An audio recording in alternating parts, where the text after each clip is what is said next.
네, 이번에는 계속해서 국회 법사위 소속이신 더불어민주당 금태섭 의원을 전화로 연결해서 박근혜 전 대통령의 구속 전 피의자 신문 과정이 어떻게 됐지 말씀을 좀 들어보도록 하겠습니다. 의원님 나와 계신가요? 예, 안녕하십니까. 금태섭입니다. 네, 오랜만에 또 저희 팟짱에 전화 연결해 주셨습니다. 아, 고맙습니다. 예, 예, 감사합니다. 예, 네, 자주 좀 나오시면 좋을 것 같아요. 예, 자주 네. 예, 불러주십시오. 예. 예, 예. 자, 지금 오전 11시 3분 지나고 있습니다. 박근혜 전 대통령에 대한 구속 전 피의자 신문이 진행 중에 있을 텐데요. 요 시간 정도 되면 지금 뭐 하고 있을 때입니까?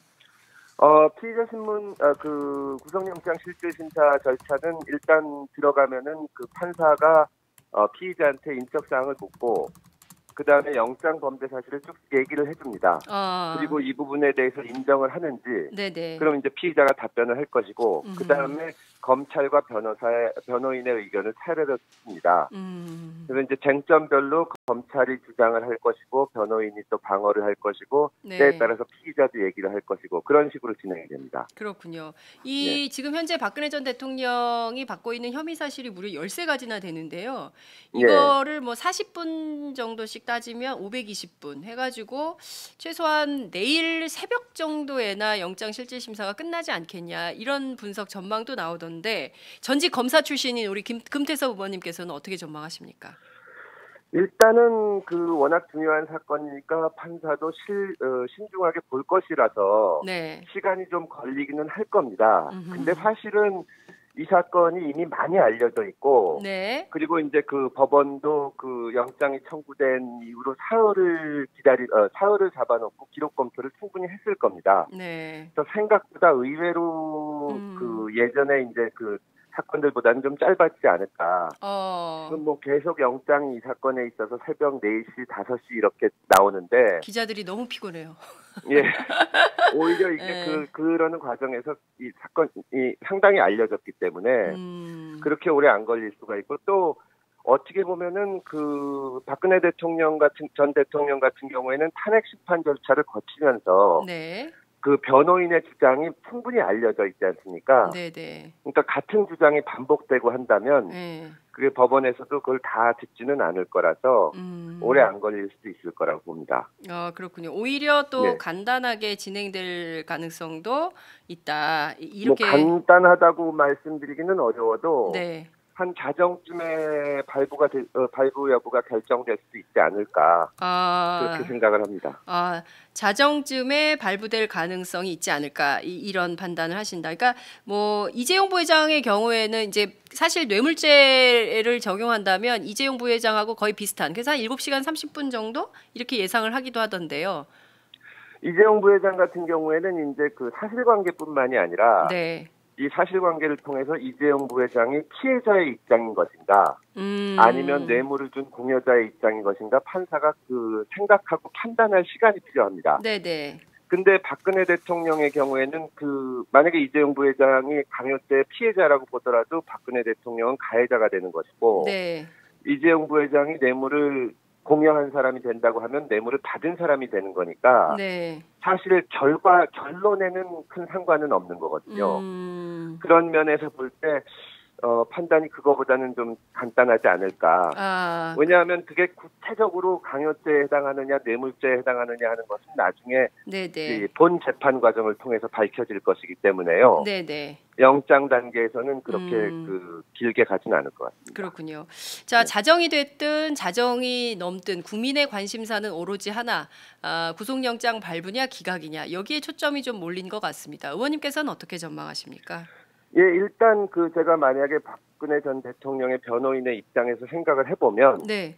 크게 변론이 두 가지 방향으로 진행이 될 겁니다. 아, 하나는 특히 미르 K스포츠 재단과 관련해서 이것이 뇌물이나 강요가 아니다. 아, 국가 정책을 달성하기 위해서 뭐 문화재단, 체육재단을 만든 것인데 네. 그것이 어떻게 범죄가 될 수 있냐? 예. 과거 정권에도 그런 일이 있었다는 이제 무죄 취지의 주장이 하나 있을 것이고요. 네. 그 다음에 이 영장을 결정할 때 있어서 가장 중요한 기준은 도주 및 증거인멸의 우려입니다. 네. 그런데 이제 이미 증거가 다 나와 있다. 네. 그런데 그러고 이제 그 조사가 다 증거도 확보돼 있고 네. 필요한 참고인도 다 구속이 됐다고 할 텐데 네. 문제는 여기서 하나의 모순이 생기는 것이 음흠. 박근혜 대통령이 이제 그 어떤 구체적으로 문제가 되는 부분에 가면은 박 전 대통령은 관여를 안 했다는 식으로 부인을 할 겁니다. 아, 그렇죠. 말하자면 네. 기밀 문서를 최순실한테 내보내줬다는 공무상 기밀 누설 같은 경우에는 음. 본인은 표현이나 다듬으라고 연설문 같은 거를 의논하라고 했는데 네. 정호성 전 비서관이 뭐 인사자료까지 나갔고 난 거기까진 몰랐다. 그리고 네. 삼성 이에서 뭐 그 정유라 씨 이 말 구입하는데 도와주고 한 부분에 대해서는 몰랐다고 주장을 할 텐데 여기에 박근혜 전 대통령의 딜레마가 있는 것이 그 부분을 너무 강력하게 주장하면 박근혜 대통령이 증거인멸의 우려가 있는 걸로 보이게 되거든요. 네. 말하자면 정호성 비서관이나 안종범 전 비서관이나 이런 분들이 검찰에서 조사를 받을 때 처음에는 부인을 하면서 박 전 대통령의 책임을 면해 주려고 노력을 했습니다. 그러다가 이제 명백한 물증이 나오니까 어떻게 부인할 수가 없어서 인정을 하게 되는 건데 네. 박근혜 대통령이 나는 그걸 몰랐다. 그러면 음. 현실적으로 박 전 대통령이 자기 비서관들을 지낸 사람에게 강력한 영향력을 가지고 있을 거라는 것은 누구나 추정이 가능하니까요. 네. 그러면 이 구속을 안 하면 박근혜 대통령이 이 사람들의 진술에 영향을 미칠 수가 있다. 이렇게 판단을 하면은 증거인멸의 우려가 있다고 보이게 되는 거죠. 네. 그래서 그런 법리적인 면으로 볼 때 영장이 발부될 가능성이 매우 높고 그다음에 법원도 결국은 상식선에서 판단을 하게 되는데요. 네. 이 사건 전체를 놓고 볼 때 박 전 대통령이 말하자면 주범이라고 할 수 있는 거거든요. 네. 근데 그 종범에 해당하는 사람들이 전부 구속이 돼 있습니다. 그렇습니다. 예, 정호성 전 비서관 같은 경우는 사실은 뭐 뇌물이나 이런 데 관여 안 하고 공무상 비밀 누설에만 관여가 됐는데도 구속이 돼 있는데 네. 이 모든 일에 관여를 했고 가장 중심에 있는 박근혜 대통령이 불구속된다는 것은 네. 사건 전체가 이게 말하자면 균형에 맞지 않는 일이기 때문에 예. 뭐 법조인들은 거의 대부분 동의하겠지만 네. 지금으로서는 당연히 구속영장이 발부될 것이라고 예측하는 것이 합리적인 판단입니다. 그렇군요. 근데 이제 네. 또 워낙 또 대한민국 연줄이 많아가지고요. 지금 아, 박근혜 전 대통령 영장 실질 심사하고 있는 강부영 판사가 예, 예. 박지만 씨, 그러니까 그 박근혜 전 대통령의 남동생이죠. 서양희 변호사하고 고려대학교 법대 동기고, 그리고 그 강부영 판사의 배우자가 송현경 판사인데 이분하고도 또 절친이라는 거예요. 그래서 혹시 이런 사적인 관계가 결정에 좀 영향을 미칠 수 있지 않느냐라는 법조 일각의 우려가 있습니다. 이 점은 어떻게 보세요? 일단 대한민국이 그렇게 큰 나라가 아니라서 법조인들은 다 하면은 한 달이 그런 걸치면 정도요. 다. 한 달이 걸치면 다 연결이 되고요. 예. 그다음에 지금 말하자면 박근혜 정권이 이미 탄핵으로 끝났지 않습니까? 네. 그래서 어떻게 보면은 영향력이라는 것이 특히 판사에게 대해서 미약해져 있기 때문에 네. 만약에 정말 판사가 나쁜 마음을 먹고 무슨 출세지향적이고 그런 생각을 품는다고 하더라도 네. 지금은 뭐 도움이 될 게 없지 않습니까? 음. 예, 그리고 이건 정말 역사에 남을 결정이기 때문에 그렇죠. 단순히 친분 관계 가지고 결정하지는 않을 겁니다. 아, 판사가 예, 이게 그렇죠. 오늘 굉장히 예, 역사적인 날입니다. 역대 대통령 가운데 최초로 예. 현직 대통령 파면된 현직 대통령 또 최초로 구속 전 피의자 신문을 받는 대통령. 이 박근혜 대통령이 참 다양한 방식으로 대한민국 최초의 기록을 좀 만들고 있는데 이게 예. 영장이 만약에 영장을 기각을 하게 되면 네. 물론 판사는 이 결정문에서 간단하게 얘기를 하겠지만 네. 이 강병 판사는 아마 평생 아는 사람들한테 설명을 해야 될 겁니다. 왜 기각했는지. 아, 그런데 내가 서양희 변호사하고 뭐 동기고 이거는 말이 안 되죠. 너무 음모론이 아닌가 너무 음모론 싶습니다. 예, 아니냐. 예. 예, 주변 사람들한테 평생 설명해야 돼요. 당시에 예, 왜 맞습니다. 예, 박근혜 구속영장을 기각했는지를 설명해야 되기 때문에 예, 그게 되게 예. 힘든 일일 거다. 자, 아무리 대한민국이 이게 학연 지연, 혈연. 분리사회지만 예. 예, 그거는 어렵다고 아, 보입니다. 그렇군요. 네. 자, 네. 한웅재 형사 8부장 있지 않습니까? 지금 이 예, 예. 박근혜 전 대통령 구속 전에 대면 조사를 했던 해당 예. 주심 예. 검사이기도 한데요. 예. 이분이 작년에 검찰 청와대 압수수색을 전후로 해서 예. 검사 출신인 윤장석 청와대 민정비서관하고 무려 6번이나 통화한 내용이 특검에 의해서 밝혀졌어요.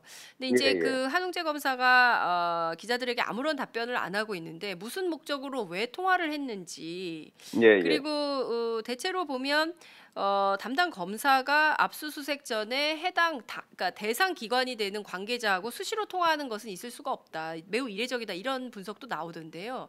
이 예, 점은 좀 예. 어떻게 보십니까? 지금 대 들어갔어요. 영장실질심사 어 이분이. 예.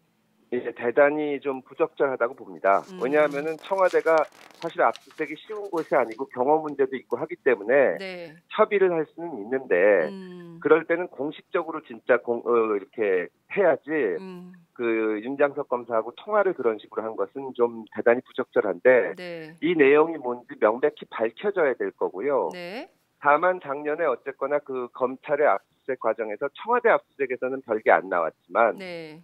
그 안종범 전 수석하고 정호성 전 수석은 이 압수수색을 예상을 못하고 있다가 네. 박근혜 대통령의 그 이제 목소리가 담긴 네. 핸드폰과 업무 일지가 압수되지 않았습니까? 그렇습니다. 그래서 압수수색의 성과는 있었는데 네. 그렇다고 하더라도 과연 무슨 일 때문에 이렇게 통화를 여러 차례 했는지 음흠. 이 부분은 명백하게 밝혀져야 될 것이고 네. 개인적으로는 아주 부적절한 행동이었다고 생각을 합니다. 네. 그리고 또 하나는 그 우병우 전 수석 있지 않습니까? 예, 그 예, 당시 작년 10월 25일 날 예, 안종범 수석 주도로 청와대에서 대책회의가 있었을 때 예, 예, 이영렬 그 서울중앙지검장한테 직접 전화를 해가지고 수사 상황을 예, 물었다는 거거든요. 예, 예, 그리고 당시에 그 김성우 전 홍보수석에 따르면 이제 특검에 가서 조사를 받은 내용인데 우 전 수석이 누군가에게 계속 전화를 해서 수사 상황을 확인했다. 이런 게 예, 이제 특검 조사 내용에 있어요. 예, 예, 우병우 전 수석이 뭐 외교부 군기 잡고 특별감찰관한테 좌시하지 않겠다 자기 수사하면 뭐 이런 식으로 예, 겁박하고 이런 내용이 계속 나오고 있는데 예, 우병우 예. 전 수석에 대한 검찰 수사 이거 좀 서둘러야 되는 것은 아닐까요? 그 우병우 전 수석에 대한 수사는 이것뿐만이 아니라 네. 그 검찰권 행사의 전반에 걸쳐서 영향력을 행사했다는 의혹이 많이 있습니다. 음흠. 그래서 서두르는 것도 중요하지만 네. 좀 충분히 자료를 모아서 제대로 해야 되지 않나. 지금 아, 저기 그 당시 청와대 근무하던 검사 중에 검찰로 복직하신 분도 있고 네. 뭐 나머지 분들 중에도 조사를 안 받은 분들도 많은데 네. 사실 이렇게 그 정권의 힘을 얻고 조직적으로 관여한 것을 네, 바로 네. 잡아내기는 어렵거든요. 네, 네. 다만 이제 그 지금 말씀하신 것처럼 이런 사건에서 수사 책임자와 통화했다는 흔적도 보이고 네. 이런 부분을 충분히 모아서 반드시 이 부분은 밝혀야 됩니다. 알겠습니다. 예, 자, 다시 박근혜 전 대통령 문제로 돌아오겠습니다. 예컨대 오늘 예, 자정이 됐든 뭐 넘든 뭐 구속될 가능성이 매우 높다. 이제 이런 전망이 예, 나오고 있는데요. 예컨대 예, 그 서울구치소로 가게 되면 예, 그 최순실 씨가 있지 않습니까? 둘은 예, 공범 예, 관계인데 그 예, 여성 재소자들을 수용하는 공간이 굉장히 협소한데 그러면 예, 예, 두 사람이 공범 관계인데 만나서 범죄를 또 모의할 가능성이 있잖아요. 증거인멸도 하고. 예, 그래서 예. 분리 수용해야 되는 거 아니냐. 이런 얘기가 나오는데 국회 법사위 차원에서 이걸 좀 쟁점화할 필요는 없을까요? 그러니까 왜냐하면 저희도 한번 조폭들도 나누잖아요. 예, 저희도 한번 확인은 할 텐데 네. 서울구치소에 있다고 하더라도 당연히 철저히 둘이 접촉을 못하게 감시를 해야 됩니다. 이게 네. 조사받거나 재판받으러 다닐 때도 같은 버스 타면은 당연히 안 되는 그러니까요. 것이거든요. 예. 예. 그래서 필요하면은 다른 곳에 수용을 할 수 있는지 하는 절차를 알아봐야 될 텐데 네. 만약에 그 박 전 대통령의 경우에는 어쨌거나 그 경호와 여러 가지 사정이 있기 때문에 네. 서울구치소에 있을 수밖에 없는 어떤 사정이 있다면 네. 이 둘이 접촉을 할 수 없도록 철저히 감독을 해야겠죠.